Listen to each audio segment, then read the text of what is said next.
It wasn't very long ago that finding interesting vegetarian diet recipes was a difficult task, but nowadays there seems to be almost as much choice for veggies as there is for meat eaters.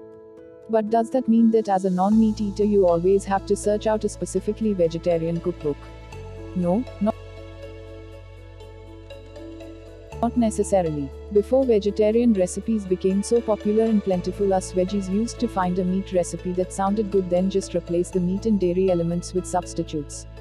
Here are some examples. There are plenty of meat substitutes available such as soy, corn microprotein, tofu, textured vegetable protein and tempeh.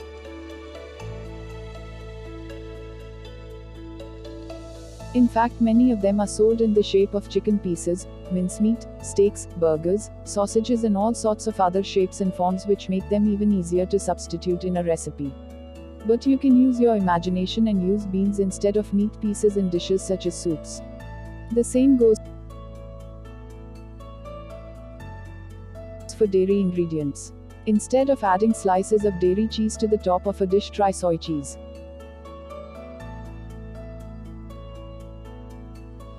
You can also get soy yogurt and soy cream cheese, which can easily replace conventional yogurt or cream cheese.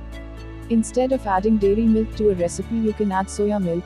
Although you will need to be careful, soy milk doesn't respond well to very hot temperatures and, if added, might seem to curdle, so it is necessary to stir hard and fast to counteract that.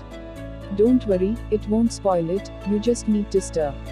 Rice milk is another possible replacement, and, if it is sweetened, which it often is, then it is a perfect replacement for dairy milk in dessert and sweet dishes, whereas soy is better for savory.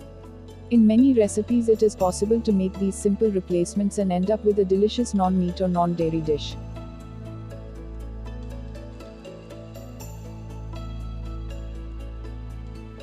The more you experiment and work with these substitutes, the better you will get to know them. One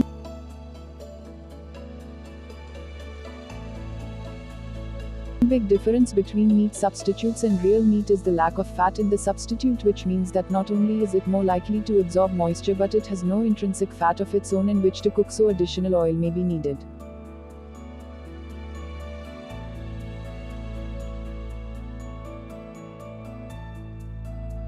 My particular favorite is corn, which I have found to be highly versatile and tasty too, and a staple ingredient in many of my vegetarian diet recipes.